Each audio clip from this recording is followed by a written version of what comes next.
Welcome to a Business Minute with Lily Lopez, presented by the South Florida Hispanic Chamber of Commerce. Today, we are at the Port of Miami, one of the most beautiful ports in the world. The skyline cannot be more pretty, and the sky is blue, the sun is out. It's a chilly day, but we're very happy because we're a very dear friend of ours is here with us today. And she is Jeannette Piñeiro. She's been a member for many, many years and a friend, and she is an entrepreneur. But I want to start talking about her life and how she started her company, which I know is Cruiseport Destination, but I know it has another name. But I want her to give her history because we're very proud as a Chamber of Commerce to have her as a member. She's been in business for so many years, and what she's done is an amazing job with hundreds of employees. I know this is a difficult time, and she'll go through the history of what's happening with the pandemic and her business, but we know that everything is going to be back to normal. Economy is going to be thriving, and we have to stay positive. So now I'm going to turn it over to her because I know I can talk a lot, but this is Jeannette's moment. So Jeannette Piñeiro, ladies and gentlemen. Jeannette, it's such a privilege to be here with you today. So tell me a little bit about your background. You're a lady that I admire so very much, and actually you're receiving an award from the Chamber. I know. The Women Empowering and Embracing Women Awards. I know. I'm very grateful for that. But I actually wanted to start by saying thank you, because throughout this whole time, throughout the whole pandemic, you and your team have kept us connected. And that is extremely important for our community during this time. So basically, I actually want to thank you, because every time I receive one of those emails or one of your minutes, it's so amazing to have you do what you've done. So thank you so much. I know it's been a lot of hard work, so thank you for that. Thank you. That means so much to me. Coming from you, thank you. Thank you. So yes, the name of my company is actually America's Gateway Inc., DBA, Cruiseport Destinations. The reason I chose that name is because Miami is the gateway to the Americas. And being so that I love Miami, Miami is a city where I was born and raised. Mercy Hospital? Mercy Hospital. And it means a lot because my parents left Cuba back in 1960, and in 61 they came in 2 phases. And actually my family already had a family. There were 4 almost adults. My oldest brother was 28 when I was born. Okay. My mother was turning 49, and she actually went to Mercy thinking it was menopause, and instead it was me. Jeannette the star. But so we lived in Little Havana the entire time, and I love this city. This city is amazing to me. I started in my career actually when I was 14 years old as an embarkation agent for Carnival Cruise Lines. Okay. And it was like a fun thing for young adults to actually get involved in such an industry that was starting. That was such a pretty. Hospitality is just a beautiful industry. It's '1 industry for the state of Florida. Yeah, exactly. I mean, I was very lucky because we had a lot of help. So we had people from Conchita Espinosa and from La Salle that helped us to get all my brothers and sisters, myself, get us, finalized and educated. I was able to get into the University of Miami while working at Carnival, and it was. So you've been all over. You've been in all the cruise lines. It was a lot of fun. Carnival was my training ground, and then from there I started working at Royal Caribbean. Right. I worked at Royal Caribbean to 2006, and started my company 13 years ago. So tell us about your company. Okay. How did that come about? So I love cruise lines and I love hotels. Right. Hotels to me are also anything having to do with hospitality is very important. What I studied was international relations. And in Miami, the city, this county and this city is so diverse and is so full of energy, and it's because of its people. It's so diverse that even though I am not like the U.S. ambassador to the United Nations, which was my goal when I was little, at least I deal with all nationalities, with all the cruise lines and all the crew members and all the guests that come into our beautiful city. And that's what makes us unique, right? Makes Miami one of the nicest, most beautiful cities in the U.S. In the entire world.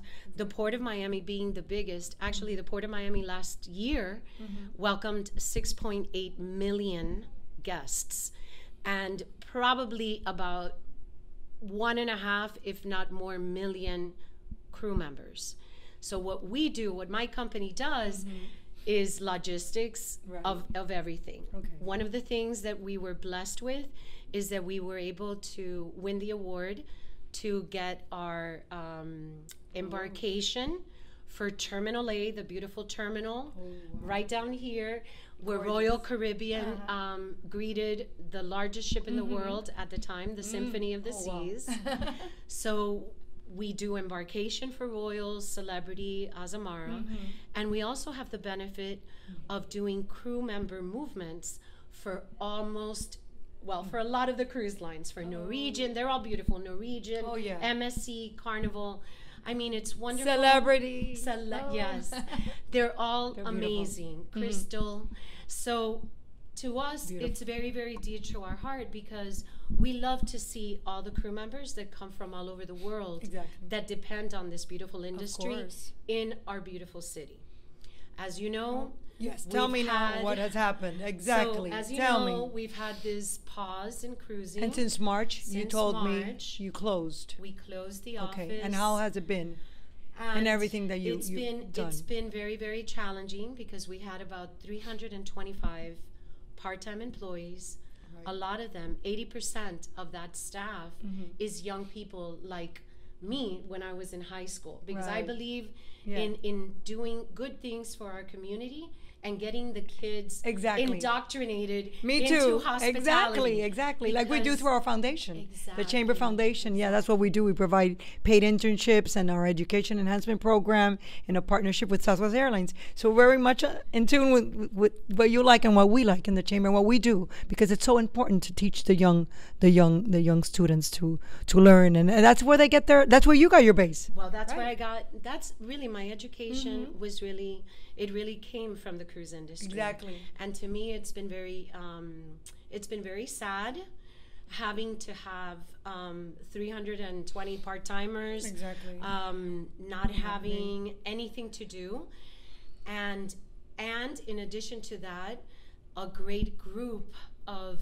individuals that are retired that needed it to supplement their of course their benefits, their life benefits, and that they loved it, because hospitality is something that everybody loves to know, and smiling when people go on a cruise, everything is like they're on vacation. So it's really a beautiful industry, and to me it's been very, very sad because this industry brought me hope. Exactly. And right now, what I would love more than anything is for this industry to start as quickly as possible, because this city needs hope. And Jeannette, the losses have been tremendous, right? Right. The numbers. You have the numbers, right? I remember when you gave me the numbers, because I was going to do a radio show, and I called you immediately, and you gave me a lot of numbers that I was able to provide. Like $1.4 billion directly and indirectly that we lose from the loss of this cruise industry. The economic loss is huge, and the work loss is huge. The Port of Miami actually provides business for about 349,000 people. Now, the city of Miami has about 489 residents. The county has 2.9 million. But a lot of people are affected directly or indirectly by the workers. Down, of course. But not just the workers, the airport, the Miami International Airport, the buses, the tour buses, the taxis, the restaurants, everything. The shopping. This affects us all.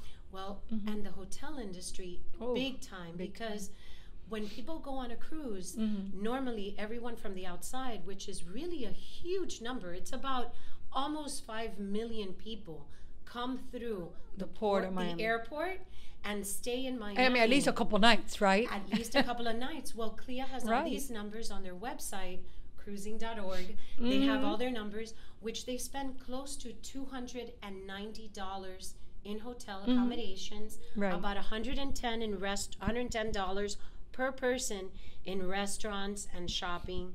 So the economy is hurting. The economy is hurting. Tremendously. We have everything from, a direct to even indirect. Like the lady that comes and sells roses at the Port of Miami. Exactly. I talked to her yesterday, and she was like, We are paralyzed. This city is paralyzed. She lives in Homestead. Oh. So to me, we need to get cruising back on. We do. Now, we do. We're very grateful that the CDC gave us that opportunity in lifting the no-sail order.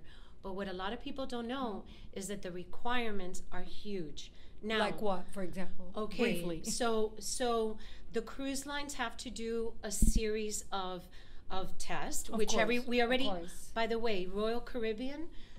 In Terminal A and everywhere in South Florida, we were taking temperature checks in February. We were already asking for their, if they had all these if they had all these conditions. So even before the government mandated anything, the cruise lines are very, very mindful of everything because they don't want anyone sick on board. Absolutely. So I just know that in addition to that, they have to do like certain hospitals and facilities, they have to test everybody. But in addition to that, the cruise lines have to be under like a test for 60 days, which is why Royal Caribbean, I know, has over 100,000 people wanting to go on a cruise for free, which is called, their... I didn't know that. Yes. So they're actually going on a cruise. And they're going to be evaluated for 60 days, meaning the cruise lines are not going to get any money at all for 60 days to see until what the happens, CDC certifies ship by ship. Okay. And these people that are going for free, they're like they're like guinea pigs. Yeah, but basically they've all volunteered. Volunteered, exactly. We have millions of people. See, one thing I've continually said throughout this process. The cruise lines are stricter than restaurants and than many entertainment places all over the country and all over the world, right? I'm a cruiser, so I know. But the cruise lines have been taking safer measures for a very, very long time. If you, as an individual in this country, do not want to go to a restaurant because you don't feel safe, don't go. But don't prohibit other people from going. If you want to go on a cruise, go. Especially because... Young people...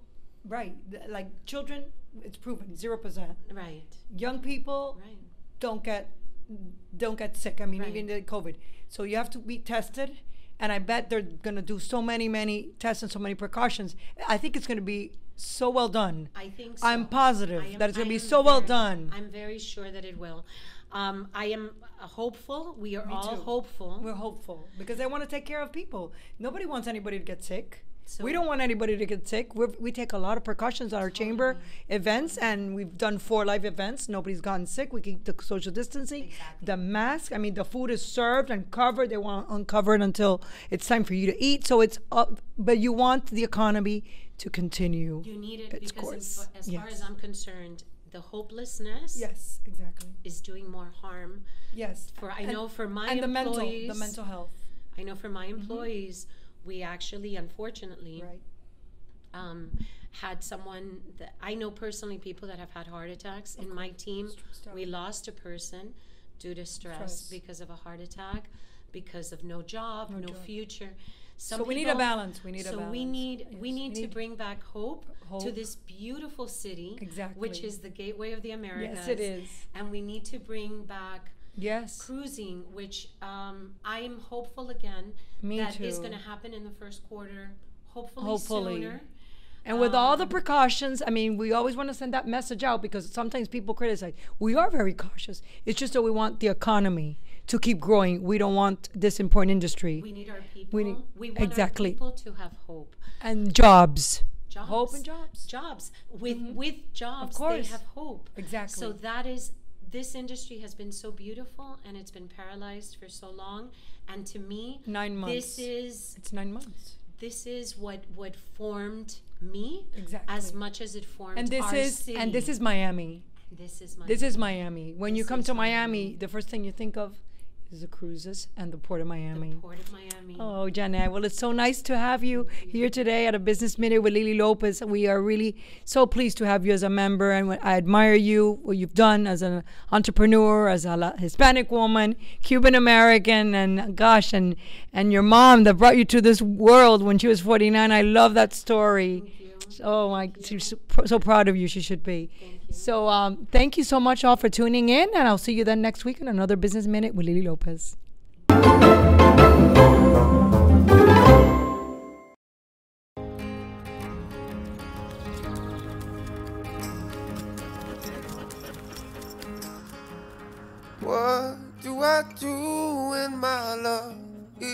way.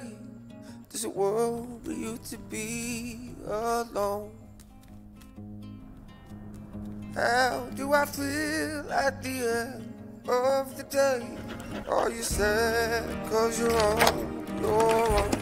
I don't get sad no more. By a little help from my friends, so I'm gonna try a little help from my friends.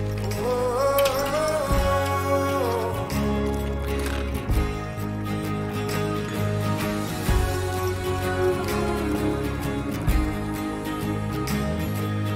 This is Yendi Alvarez for 90 Seconds of Tech. Miami is the cruise capital of the world, and before COVID hit, the industry held 150,000 jobs in Florida and $7.7 billion in wages, according to a study by Cruise Lines International Association. Now, with that thought, I'm just as anxious as you are to get out and see the world, not only to have a good time, but to support Florida jobs and economic growth. Today, I'm going to cover the app Cruise Shipmate, which is available for your Apple and Android devices. Shipmate is the only cruise app you can use before, during, and after your cruise, and it works for every cruise line. You can save and share your entire cruise and learn everything you need to know about your upcoming sailings. You can find so much content for your cruise ships and ports. Get to know your vessel top to bottom with detailed deck maps and your user-submitted pictures. You can plan out port stops before you set sail with user tips and reviews, so you can make the most of your time ashore and even book your excursions and tours through the app. Meet fellow cruisers with roll calls for your specific sailing and check prices and find discount deals. You can even set price alerts. There's also a countdown to your cruise feature, and you can see what's happening live on your ship with deck cams. Now, what makes this app really cool is that you can write a review for your cruise and share your experience with the world. And with over 2 million downloads, that means those are real people with real reviews on that cruise ship. The app is powered by cruiseline.com. This is Yendi Alvarez for 90 Seconds of Tech, reminding you to set sail in 2021.